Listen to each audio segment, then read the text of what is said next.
നമസ്തേ. ഇന്ന് ഞാനിവിടെ കുറച്ച് പ്രത്യയങ്ങൾ എഴുതിയിട്ടുണ്ട്. ത്വ, തുമുൻ, ല്യപ്പ്, കതവതു, ശത്രു, ഷാനച്ച്, തവ്യത്, അനിയർ. ഇങ്ങനെ 8 പ്രത്യയങ്ങൾ ഞാനിവിടെ എഴുതിയിട്ടുണ്ട്. അപ്പോൾ ഈ 8 പ്രത്യയങ്ങളും സിമ്പിളായിട്ട് എങ്ങനെ കണ്ടാൽ മനസ്സിലാക്കാം എന്ന് കുറച്ച് ഉദാഹരണങ്ങളിലൂടെ ഇവിടെ ഞാൻ കൊടുത്തിട്ടുണ്ട്.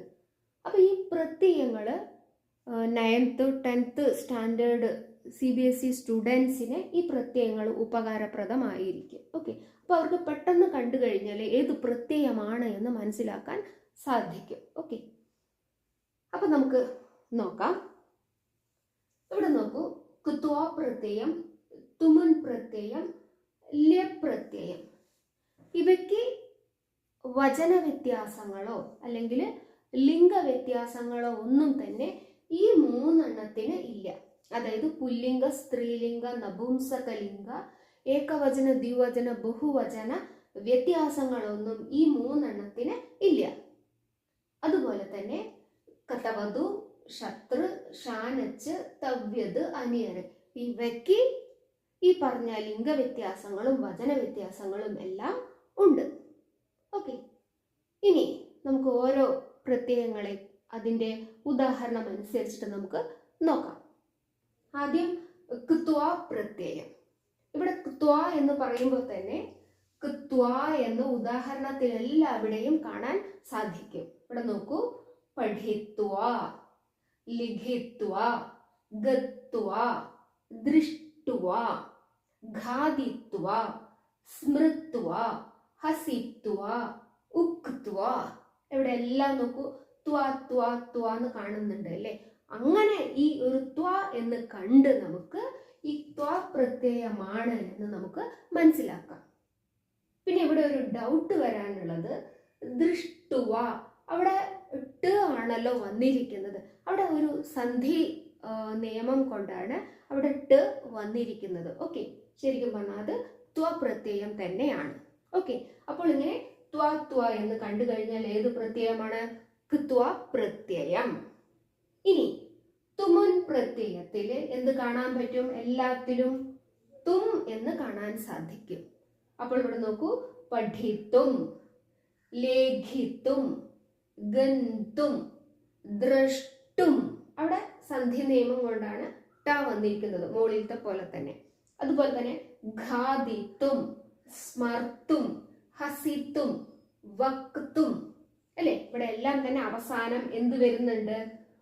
തും എന്ന് വരുന്നുണ്ട്. അതുകൊണ്ട് ഇത് ഏത് പ്രത്യയത്തിൽ ഉണ്ടാക്കിയതാണ്? തുമുൻ പ്രത്യയം കൊണ്ട് ഉണ്ടാക്കിയ പദങ്ങളാണ്.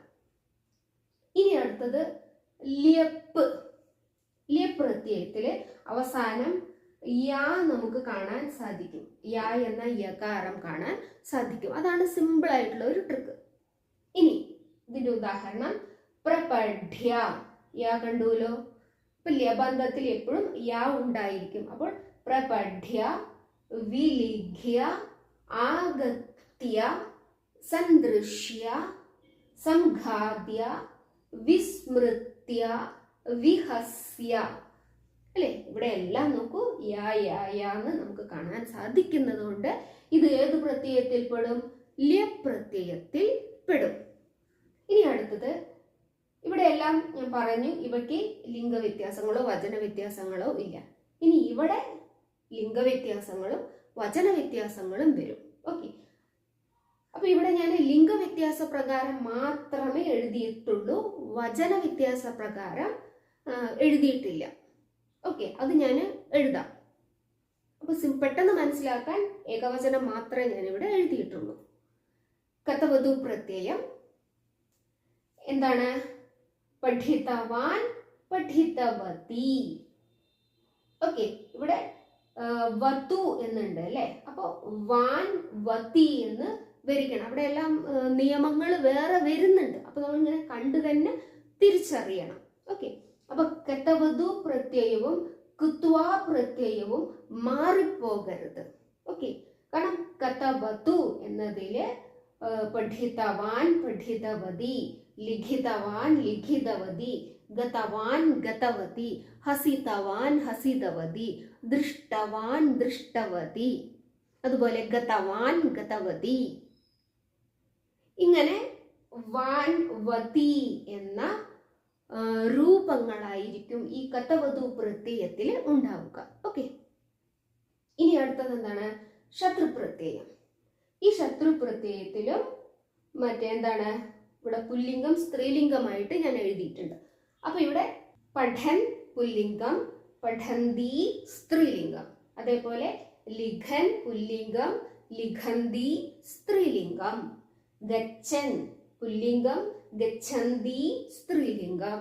അതുപോലെ പശ്യൻ പശ്യന്തി, ഹസൻ ഹസന്തി, ലിഖൻ ലിഖന്തി, വദൻ വദന്തി. ഇങ്ങനെ എന്താ പറയുക, ശത്രുപ്രത്യയങ്ങളെ കണ്ടാൽ നമുക്ക് തിരിച്ചറിയണം.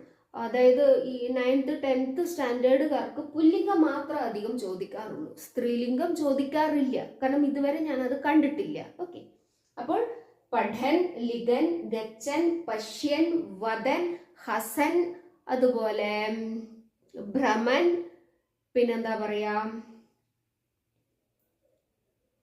അഠൻ, പിന്നെ പിബൻ, ധാവൻ, ഘാതൻ എന്നിങ്ങനെ എന്ന് പുല്ലിംഗത്തിൽ വരുന്ന ഉദാഹരണം മാത്രമേ ഈ ശത്രുപ്രത്യയത്തിൽ ഉണ്ടാവുകയുള്ളൂ. ഓക്കെ, അപ്പൊ ഈ ഉദാഹരണം കണ്ട് മനസ്സിലാക്കുക ശത്രാണ് എന്നത്. ഇനി അടുത്തത് എന്താണ്? ഷാനച്ചുണ്ട്. അതിന് കുറച്ച് വ്യത്യാസം ഉള്ളത് കൊണ്ട് ലാസ്റ്റ് ഞാൻ എഴുതാം. പിന്നെ ഷാനച്ച് കഴിഞ്ഞാൽ പിന്നെ എന്താ ഉള്ളത്? തവ്യത് പ്രത്യയം, തവ്യത്ത് അല്ലെ. അപ്പൊ ഇവിടെ ഈ തവ്യത്തില് തവ്യ എന്ന ഇത് നമുക്ക് കാണാൻ സാധിക്കും ഈ ഉദാഹരണങ്ങളിൽ. ഓക്കെ, അപ്പോൾ പഠിതവ്യഃ കണ്ടോ, ഇത് പുല്ലിംഗമാണ്. പഠിതവ്യഃ, പഠിതവ്യ സ്ത്രീലിംഗം. അപ്പൊ ഇവിടെ വിസർഗം വരുന്നതൊക്കെ പുല്ലിംഗവും പിന്നെ ആ എന്ന് ദീർഘത്തിൽ ഉച്ചരിക്കുമ്പോൾ അത് സ്ത്രീലിംഗവും ആയിരിക്കും. അപ്പൊ ഇവിടെ തവ്യഃ, തവ്യ എന്ന് കാണാൻ സാധിക്കുന്നുണ്ട് അല്ലെ. അതുകൊണ്ട് തന്നെ ഇത് എന്ത് പ്രത്യയമാണ്? തവ്യത് പ്രത്യയം. അപ്പൊ പഠിതവ്യഃ, പഠിതവ്യ, ഘാതിതവ്യഃ, ഘാതിതവ്യ, വക്തവ്യഃ, വക്തവ്യ, ഹസിതവ്യഃ, ഹസിതവ്യ, ദ്രഷ്ടവ്യഃ, ദ്രഷ്ടവ്യ. അതുപോലെ ഗന്ധവ്യഃ, ഗന്ധവ്യ, പാദവ്യഃ, പാദവ്യ. ഇങ്ങനെ തവ്യ, തവ്യഃ എന്നിങ്ങനെ പ്രത്യയങ്ങൾ അവസാനം കാണുമ്പോൾ അത് കണ്ട് മനസ്സിലാക്കണം തവ്യത് പ്രത്യയമാണ് എന്നത്. ഓക്കെ, അപ്പൊ ഈ ഉദാഹരണങ്ങളെല്ലാം എഴുതിയിരിക്കുന്നത് കണ്ടാൽ തന്നെ ഈ പ്രത്യയങ്ങൾ ഏതാണ് എന്ന് നമുക്ക് മനസ്സിലാക്കണം. കാണുന്ന മാത്രയിൽ തന്നെ മനസ്സിലാക്കണം. ഓക്കെ, ഇനി അടുത്തത് അനിയര് പ്രത്യയം, അതുപോലെ തന്നെ ഷാനച്ച് പ്രത്യയം കൂടി ഞാനൊന്ന് എഴുതിയിട്ട് പറയാം. ഓക്കെ ഓക്കെ അപ്പം ഞാനിവിടെ അനിയര് പ്രത്യയം ഞാനിവിടെ എഴുതിയിട്ടുണ്ട്. ഈ അനിയര് പ്രത്യയം എങ്ങനെ കണ്ടാൽ തിരിച്ചറിയാമെന്ന് വെച്ചാൽ ഇവിടെ നോക്കൂ, അനീയ എന്ന് കാണുന്നുണ്ട് അല്ലേ. അപ്പൊ ഈ അനീയ എന്നത് ഉദാഹരണങ്ങളിലെല്ലാം തന്നെ കാണാൻ സാധിക്കും.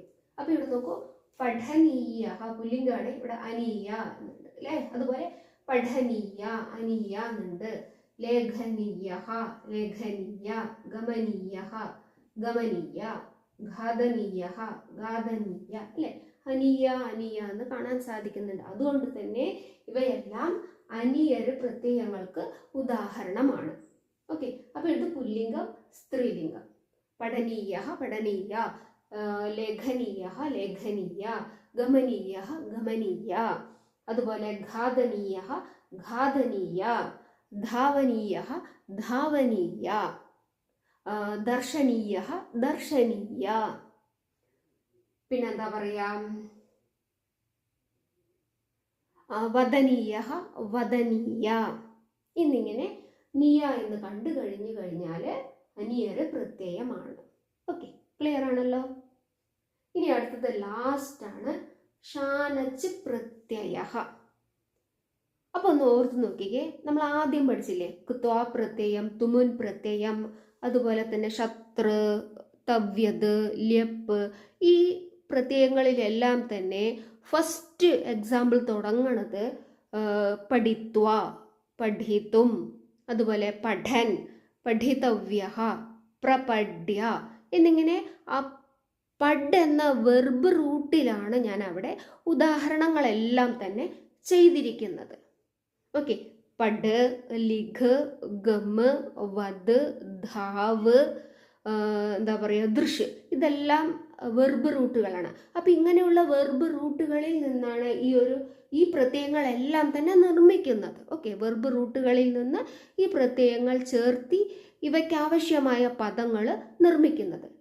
അപ്പോൾ നമ്മൾ ആദ്യത്തെ പ്രത്യയങ്ങളിൽ എല്ലാം തന്നെ ഫസ്റ്റ് പഡ് എന്ന പ്രത്യയത്തിലാണ്, പഡ് എന്ന ധാതുവിൽ നിന്നാണ് തുടങ്ങിയത് അല്ലേ. പക്ഷെ അതുപോലെ ഈ ഷാനച്ചില് ആ പഡിനെ നമുക്ക് ഉപയോഗിക്കുവാൻ സാധ്യമല്ല.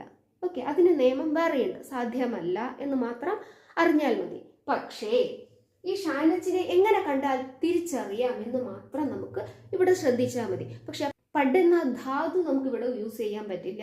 അതുപോലെ ലിഖ് എന്ന ധാതു യൂസ് ചെയ്യാൻ പറ്റില്ല, ഗം എന്ന ധാതു യൂസ് ചെയ്യാൻ പറ്റില്ല. അങ്ങനെ എന്താ പറയുക, ചില ധാതുക്കൾ ഈ ഷാനച്ചിൽ നമുക്ക് യൂസ് ചെയ്യാൻ പറ്റില്ല. അതിനാണ് ഇതിന് ഞാൻ പ്രത്യേകിച്ച് എഴുതിയിരിക്കുന്നത്. അപ്പൊ ഈ ഷാനച്ചിനെ എങ്ങനെ തിരിച്ചറിയാം? ഈ പ്രത്യയത്തില് ആന അല്ലെങ്കിൽ മാന എന്ന് നമുക്കുള്ള ഉദാഹരണങ്ങളിൽ കാണാൻ സാധിക്കും. അപ്പൊ ഇവിടെ നോക്കൂ, വന്ദമാനഹ, ഇവിടെ നോക്കൂ മാന എന്നുണ്ട്, പുല്ലിംഗാണ് അല്ലെ. അതുപോലെ വന്ദമാന സ്ത്രീലിംഗാണ്, അവിടെയും മാന എന്നുണ്ട്. മോദമാനഹ മോദമാന, ശോഭമാനഹ ശോഭമാന, സ്പർദ്ധമാനഹ സ്പർദ്ധമാന. അതുപോലെ ഭുഞ്ചാനഹ ഭുഞ്ചാന, ശയാനഹ ശയാന. ഇവിടെ എല്ലാം മാനഹ മാന എന്നാണ്, പക്ഷെ ഇവിടെ ആനഹ ആന എന്നാണ്. ഓക്കെ, അപ്പൊ ഇങ്ങനെ ഈ ഷാനച്ചി പ്രത്യയത്തിൽ രണ്ട് രീതിയിൽ നമുക്ക് കണ്ടാൽ തിരിച്ചറിയണം. ഒന്ന് ആന എന്ന് കാണാൻ സാധിക്കും ഇവിടത്തെ പോലെ, മറ്റേത് മാന എന്ന് കാണാൻ സാധിക്കും. ഇങ്ങനെ എന്താ പറയാ, ഷാനച്ചി പ്രത്യയങ്ങളെ നമുക്ക് കണ്ട് തിരിച്ചറിയാം. ഓക്കെ, അപ്പൊ ഇതെല്ലാമാണ് പ്രത്യയങ്ങൾ ഏറ്റവും സിമ്പിളായിട്ട് മനസ്സിലാക്കാനുള്ള വഴി.